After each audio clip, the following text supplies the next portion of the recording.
I gave up $10,000 of free Bitcoin because my security and peace of mind are more important. All right, here's the story.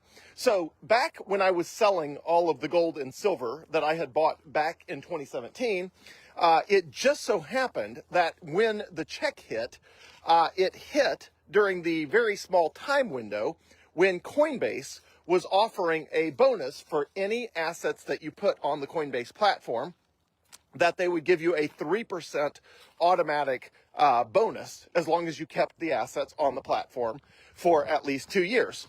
Well, I was buying 6 figures worth of Bitcoin, and they were also offering, which they still do, that if you have at least $200,000 of digital assets or US dollars on the Coinbase platform, that they would give you a 4% Bitcoin back on the Bitcoin credit card, not the debit card, but the credit card, rather than the standard 2%, or if you have more than $10,000 of assets, 2.5%.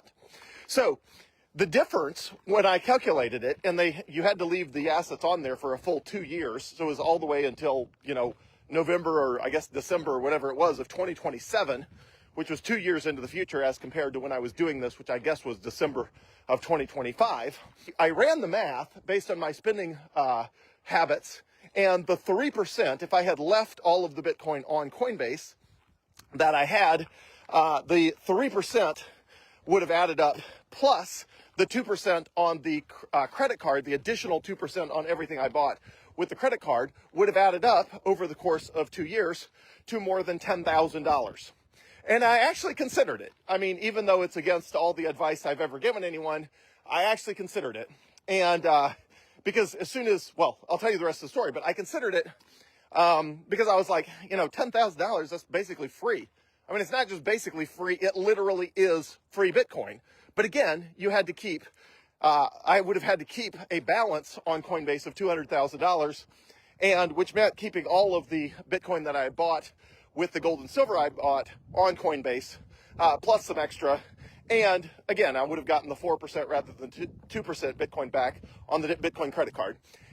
The reason I didn't, so first of all, I considered it, and I thought, while I'm considering it, just in the day or two I'm considering it, I will move it to Coinbase Vault, because obviously I'm not going to sit there with $200,000 on Coinbase, just like sitting there where somebody can, walk up to me at a gas station and say, give me your Bitcoin, and I could transfer $200,000. I'm never going to do that. It is ridiculous to have that much Bitcoin on your phone where it does not require something like Bitkey. Bitkey requires you to touch the Bitkey to the back of your phone, which obviously if you keep it in a safe deposit box at a bank or something like that, you can't do, and a hacker can't do, and a scammer can't do, and someone who holds you up in a gas station parking lot can't do either, because you don't keep the Bitkey on your person. So I stuck it initially in Coinbase Vault, and I'm like, I'm going to think about this for a day or two. But Coinbase Vault only allows you to have your Bitcoin on Vault with a 48-hour unlock. And I don't want a 48-hour unlock. Like, my goal is for my Bitcoin to be inaccessible, to be very difficult to reach. Any meaningful amount of Bitcoin needs to be very difficult to reach. And I thought, look, if somebody holds me up in a gas station parking lot and says, give me your Bitcoin, and I say I can't, and they see that it's in Coinbase Vault, they're going to realize, oh, there's only a 48-hour unlock window.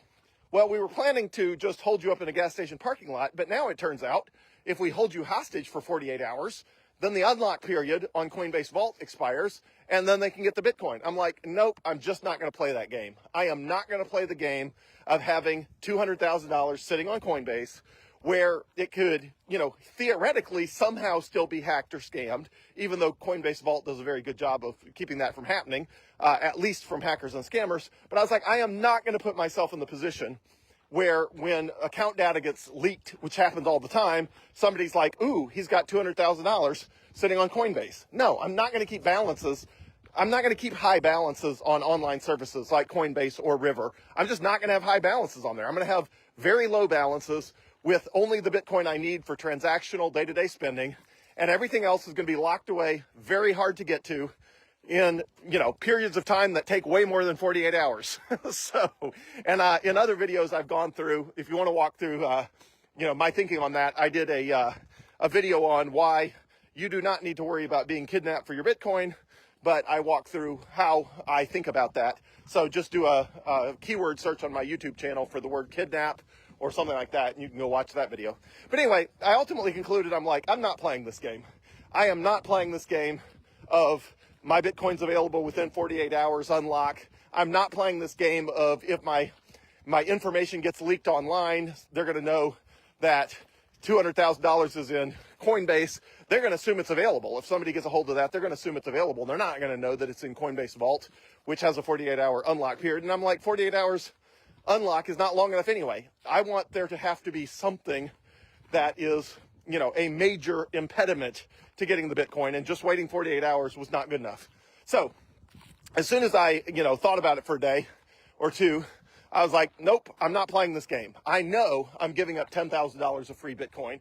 I know that's what's happening, and I'm willing to do that because my peace of mind and my own security are such that I'm just not going to leave $200,000 on Coinbase. So I transferred it to cold storage from Coinbase Vault to cold storage, which is, my ultra secure that takes forever and is impossible to get a hold of under duress or under, in situations of armed robbery or, home invasion or kidnapping or hostage taking or all of that. I was like, any of those situations, I've set up my Bitcoin where it's basically impossible to get in situations of duress, whether I'm in the one under duress or someone I care about is under duress. I've just made it essentially impossible to get the Bitcoin under those circumstances.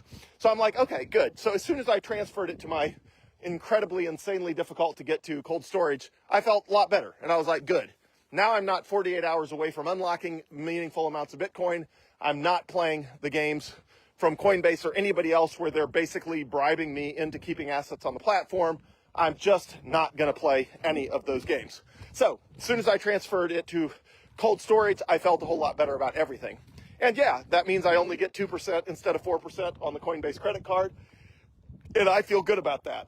It's not worth having a large online balance that anyone can lock or freeze or that the government can take away. I mean, if you got assets on Coinbase, the government can freeze those assets. Coinbase can freeze those assets. Login snafus can mean that those assets are unavailable to you. There's just all this stuff that can happen that's bad on an online platform that doesn't happen with a service like Bitkey, or it's not a service, with a product like Bitkey. bitkey.world is the website. bitkey.world.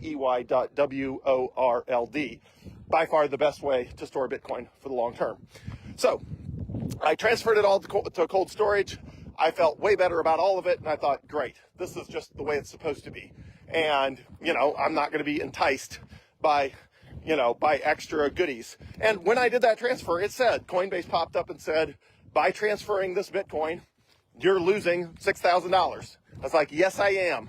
And then I knew, also, because it popped up and it was like, oh, by the way, as soon as you transfer this, you're also going to only get 2% instead of 4% on the Coinbase credit card, which again, I had calculated was going to add up to another $4,000 over, 2 or 3 years. So anyway, it's worth it. It's worth it to have the peace of mind and security of having your Bitcoin in cold storage, keeping nice low balances on Coinbase or River or anywhere else, and knowing that, look, your Bitcoin is impossible to get to for hackers and scammers, and, impossible to get to under duress, based on my recommendations for how you set that up, which my setup is way more complicated. The setup I recommend for most people is if you have more than $5,000 or $10,000 of Bitcoin, buy a Bitkey. And you can keep it anywhere, at your house anyway, because for $5,000 or $10,000, you're really just worried about hackers and scammers. And the Bitkey will keep the hackers and scammers from getting your Bitcoin regardless of where it is. If you have more than $50,000 of Bitcoin, I recommend you keep that Bitkey in a safe deposit box at a bank. Safe deposit box at a bank only costs $30 or $40 per year, not month, per year. And it means you can only move large amounts of Bitcoin by going to the bank and touching that Bitkey device to the back of your phone. Now, you can set up a daily spend limit, which means you can get to a certain amount of Bitcoin without going to the bank and touching your Bitkey to the back of your phone. So let's say you have $10,000 of Bitcoin and you've decided that, sometimes you might need a new repair for your car or whatever it is, or to pay off something. You could set a limit. You could say, look, I can pull out $500 or $1,000 a day without my BitKey, without actually touching it to the back of your phone. That also means if something bad happens, you get held up in a gas station parking lot, you're like, okay, sure, I'll give you $500 or $1,000 because that's all I can give you. Because to get more than that, you'd have to go to the bank. And I promise you, bad guys do not want to go to the bank with you. If they did, they would be going to the bank with people all the time to get money out of the bank. They don't do that because bad guys don't like to be in banks, because banks have security cameras and armed guards and little buttons that call the police and, all that sort of stuff that bad guys don't like. So anyway, in my case, I gave up $10,000 of free Bitcoin because I was not willing to play the game of having large balances on online services. I'm just not going to do that. I could have lost a lot more. I was playing around with FTX before it blew up. Thankfully, I had almost no Bitcoin on there, but a lot of people had a lot of Bitcoin on FTX when it blew up in 2022. It's just not worth it. Don't play those games. Get yourself a BitKey, keep your Bitcoin in a BitKey. And in my case, I was willing to give up $10,000 of free Bitcoin because I was not going to play the games that took away my security, the security of my Bitcoin, and my peace of mind knowing that it was actually, truly, and really safe. So that's my advice. Buy yourself a BitKey. If you have more than $5,000 or $10,000 of Bitcoin, buy yourself a BitKey and use it. And if you have more than $50,000 of Bitcoin, keep that BitKey in a safe deposit box at a bank. It's cheap, it's effective, and then just set up a daily spend limit, and you can get a little bit of Bitcoin that way. Now look, also if you're worried that what if you set up a BitKey, you stick it in a safe deposit box at a bank, then you move and you forget it and you leave it behind. Well, there's ways with BitKey to replace it with a new BitKey after a security waiting period, or you can set up a daily spend limit. So if you got $25,000 in Bitcoin and you set up a daily spend limit of $2,500, then over the course of 10 days, you can slowly move that Bitcoin over to another account or to a new BitKey, whatever you want to do. But they have recovery options where you can replace the BitKey as long as you have access to your phone and your Apple iCloud account or your Google account. They've thought of everything. The BitKey device is genius. They thought of everything. I mean, it's just absolutely the perfect device. Every conceivable thing you could possibly think of that could go bad with you or your Bitcoin, whether it's the Palisades forest fires in California or, the bank with your BitKey burns down. They have backup options for all of that make it virtually impossible to lose your Bitcoin. In fact, I have never encountered anyone who has ever lost Bitcoin using BitKey. I know a bunch of people that have lost Bitcoin to hackers and scammers and account lockouts and stuff like that on Coinbase and other services, but never BitKey. BitKey is engineered to make sure your Bitcoin is safe and that nothing bad happens to it. So that's my advice, and I'm here to help and support in any way I can on your Bitcoin journey.